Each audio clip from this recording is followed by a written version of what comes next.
Good morning, students.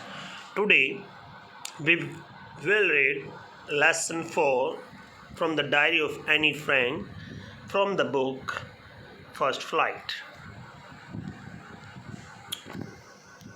From the diary of Annie Frank, and this is Annie.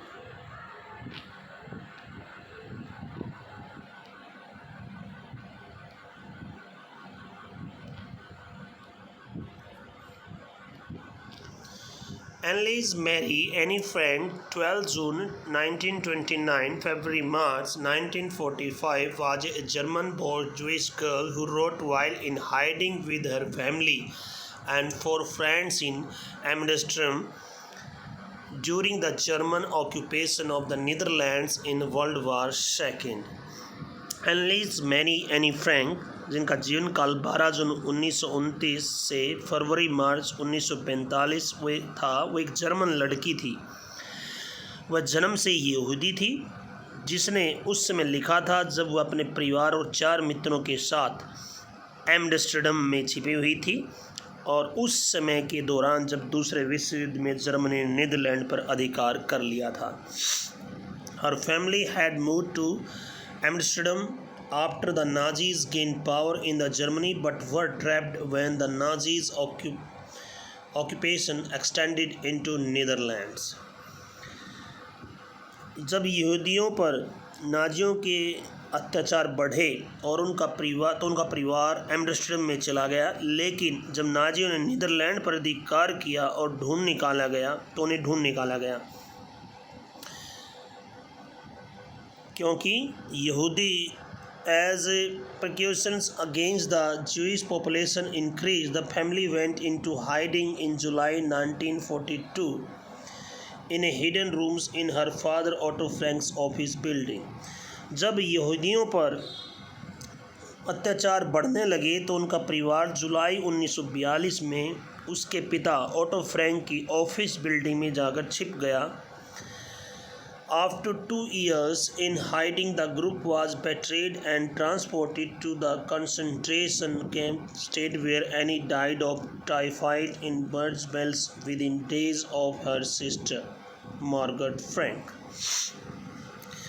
और फिर 2 साल छिपे रहने के बाद ग्रुप को पकड़वा दिया गया और उन्हें कंसंट्रेशन कैंप की व्यवस्था में ले जाया गया, जहां एनी की टाइफाइड से मृत्यु हो गई और उसके पिता ही एकमात्र बचे हुए थे। Bells within days of her sister Margot Frank, वो अपनी सिस्टर के साथ ही उन दिनों जब वहाँ टाइफाइड से मृत्यु हो गई।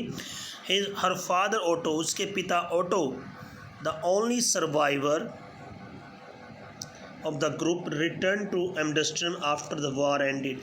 जो एकमात्र उस ग्रुप में से बचे हुए थे जीवित, वो दूसरे विश्व युद्ध खत्म होने के बाद एम्स्टर्डम में वापस लौट आए, to find that her diary had been saved, और उन्हें पाया कि उसकी डायरी बच गई थी। Convinced that it was unique record, he took action to have it published in English under the name of Diary of a Young Girl. इस बात से विश्वासित होकर के कि वो जो उसकी डायरी को पाया है, न इस बात से कन्विंस होकर के कि एक यूनिक रिकॉर्ड है, उसने एक्शन लिया कि वो उसको इंग्लिश में पब्लिश करेंगे the name of young girl के नाम से। The diary was given to Anne Frank for her 30th birthday and chronicles the event of life from 12 June 1940 until his final entry of 1 August 1944. यह diary Anne Frank को उसके 13वें जन्मदिन पर दी गई थी और उसके जीवन की 12 जून 1942 से 1 अगस्त 1944 तक की घटनाओं का लेखा जोखा है। It was eventually translated from its original Dutch into many languages and become one of the world's most widely read books. आखिरकार इसे मूल डच से अनेक भाषाओं में अनुवाद किया गया और ये संसार की सबसे अधिक पढ़ी जाने वाली पुस्तक बन गई। Several films, television and theatrical productions, and even an opera based as the work of mature and insightful mind, the diary provides an intimate texture under Nazi occupation. Diary पर आधारित कुछ फिल्में, टेलीविज़न नाटकों का निर्माण हुआ और एक ओपेरा भी बन चुका है। यह एक परिपक्व और अंतर्दृष्टि वाले दिमाग के काम के रूप में वर्णित ये डायरी नाजी सत्ता में रोज़मर्रा के जीवन का गहराई से परीक्षण करती है। Anne Frank has become one of the most renewed Holocaust victims. Anne Frank Holocaust की सबसे अधिक जानी मानी शिकार बन चुकी है।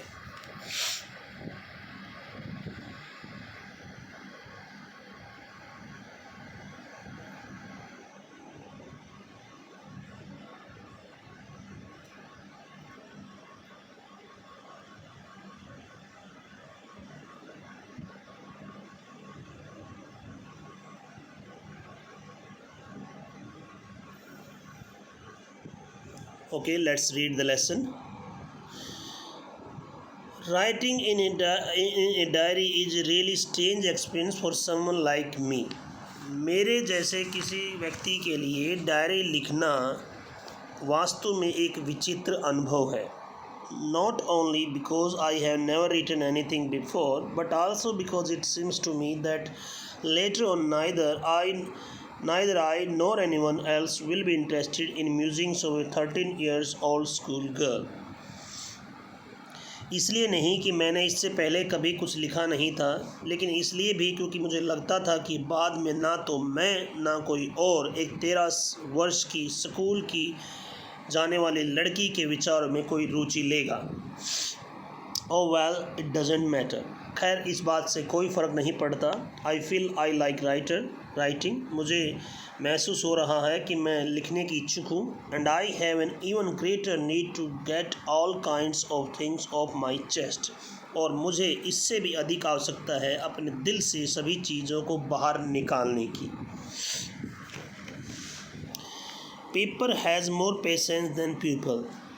इस लाइन का एक तुम्हारा लॉन्ग आंसर टाइप क्वेश्चन आएगा। Most important question from your lesson. Paper has more patience than people. Elaborate, व्याख्या कीजिए कैसे। तो यहाँ पर क्या लाइन का मतलब क्या हुआ? कागज़ में लोगों से ज़्यादा धैर्य होता है। I thought of this saying on one of those days when I was feeling little depressed and was sitting at home with my chin in my hands. मैंने इस कहावत के बारे में उन दिनों सोचा जब मैं थोड़ी सी उदासी का अनुभव कर रही थी और घर पर अपनी ठोड़ी को अपने हाथों में टिकाए हुए, bored and listless, wondering whether to stay in or go out. टिकाए हुए, शक्तिहीन और थकी हुई सी बैठी हुई थी और हैरान थी कि मुझे घर पर रहना चाहिए या बाहर चले जाना चाहिए। I finally stayed where I was. अंततः मैं वहीं रही जहाँ मैं थी। Brooding, yes, Peter does have more patience, and since I'm not planning to get anyone else read this strip-backed notebook gradually referred to as a diary, unless I should ever find a real friend, it probably won't make a bit of difference. और अंत में मैं जहाँ थी बैठी रही, और हाँ, कागज़ में तो धैर्य अधिक होता ही है, क्योंकि मेरी योजना नहीं है कि कोई व्यक्ति मेरी इस सख्त जिल्द वाली नोटबुक को पढ़े जिसे लोग शान से डायरी कहते हैं, जब तक कि मुझे एक वास्तविक मित्र नहीं मिल जाता, और शायद इससे भी कोई अंतर नहीं पड़ेगा। Now I'm back to the point that prompted me to keep a diary in the first place. अब मैं वापस उसी महत्वपूर्ण बात पर आती हूँ जिसने मुझे ये डायरी लिखने के लिए प्रेरणा प्रदान की। I don't have a friend. मेरा कोई मित्र नहीं है।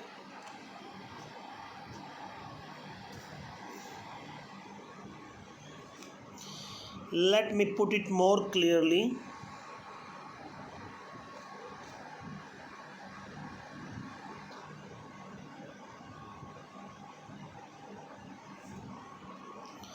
Let me put it more clearly, since no one will believe that a 13 years old girl is completely alone in the world.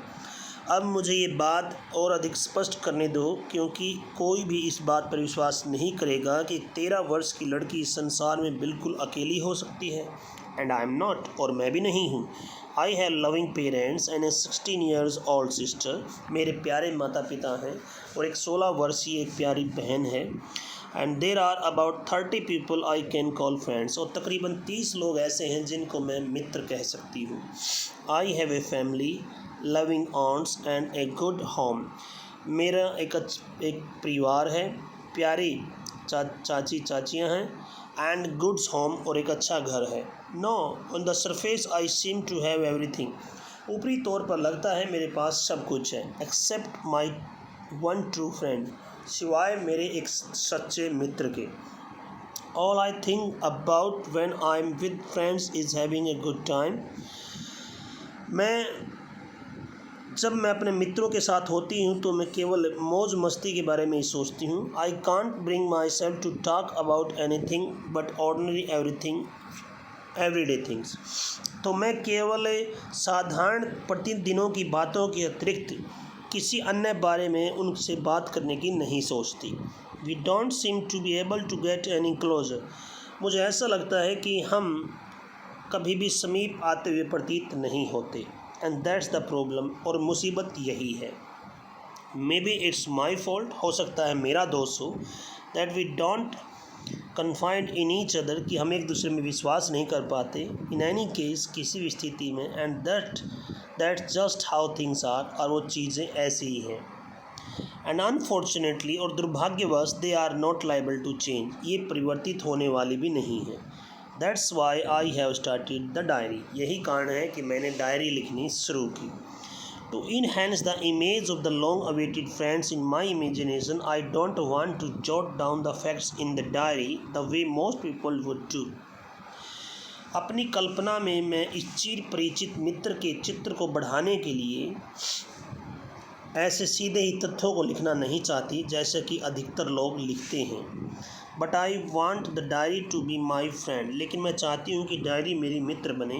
And I am going to call this friend Kitty, और मैं अपने इस मित्र को kitty नाम से पुकारूंगी।